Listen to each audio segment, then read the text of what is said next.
agora rompido com o PT, o Hugo Motta avalia colocar em pauta.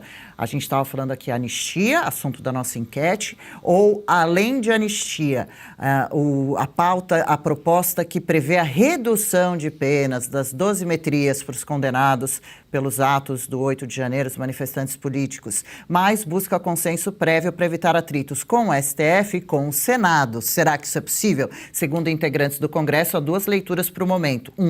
O presidente do Senado, Davi Alcolumbre, poderia trocar votos contrários à indicação de Jorge Messias ao STF por um gesto de avanço da anistia na casa. Segundo, o clima político, avalia que o clima político tenso, agravado pela prisão antecipada do ex-presidente Jair Bolsonaro, torna improvável qualquer movimento imediato. Bom, agora ele tem mais espaço, né, para, enfim, movimentar as PLs que a direita vem tentando até então, né? Eu acho que ele vai fazer. Eu não consigo imaginar o Hugo Motta fazendo uma anistia completa, né? A gente tem que esperar para ver. Eu ouvi dizer em dosimetria que não nos interessa, na verdade, né? Mas a verdade é que quando você rompe com um lado, foi isso que o Hugo Motta fez, né? Ele assumiu o outro, né? Então ele vai pautar onde o PT perde e ele deixou isso bem claro. Pelo que eu entendi, foi culpa do Lindinho, né? Que vivia acusando a Câmara de traição toda vez que ele, enfim, que o Hugo Motta não fazia o que o Lindinho quer. Eu acho tão infantil essas brigas, mas para nós, nesse momento, é uma coisa boa, né?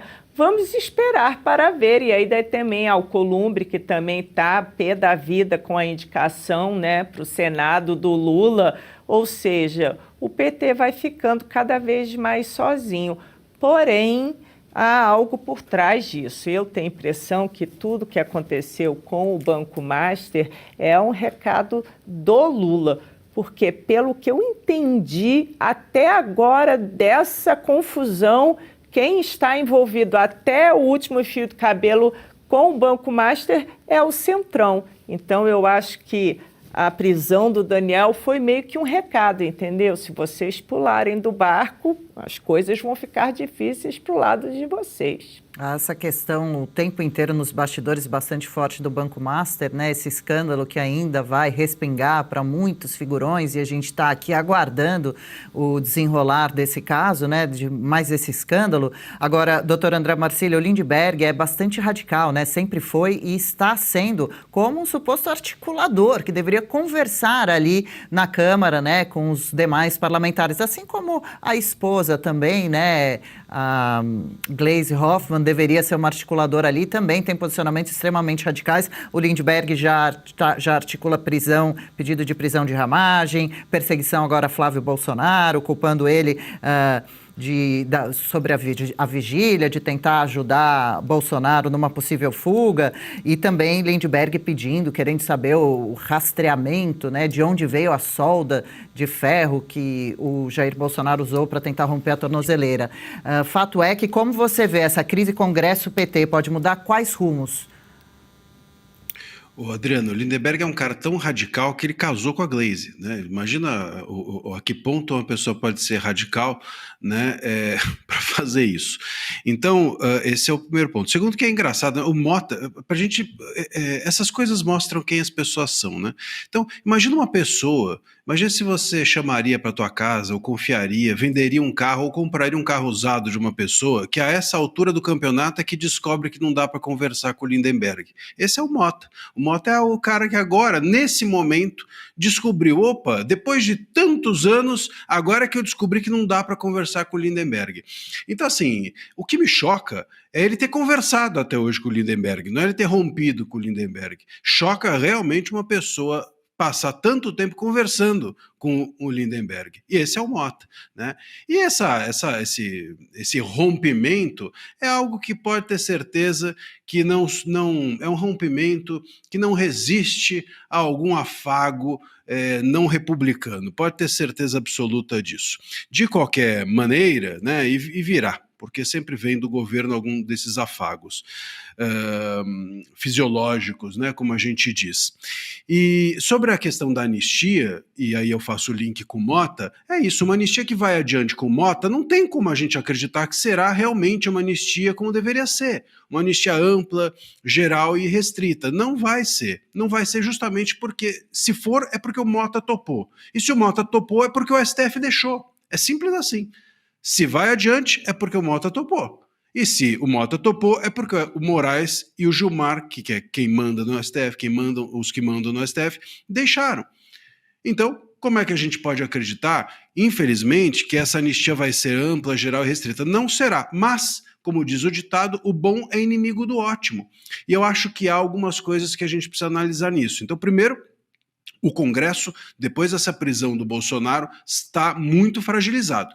Nós temos visto, inclusive no chat, a gente percebe isso. O chat, os nossos espectadores, eles demonstram um ceticismo, uma falta de crença hoje no Congresso. Né? Como eles só falam, não fazem nada de concreto, cadê, e etc, etc. E acho que o Congresso sente que precisa dar algum tipo de resposta. E essa resposta será essa anistia. Não é a que eles queriam, tanto não é a que eles queriam, que eles rejeitaram a anterior, quando a anterior, a tal da dosimetria, veio à tona, mas agora entenderam algo que na política a gente tem que entender, faz parte da política, o bom é inimigo do ótimo. Então, se você não tem o ótimo, que você fique com o bom. Então, tem a questão do bom é inimigo do ótimo, tem a questão do Congresso precisar dar alguma resposta para a sociedade concreta e anistia, ou essa anistia soft seria uma dessas respostas.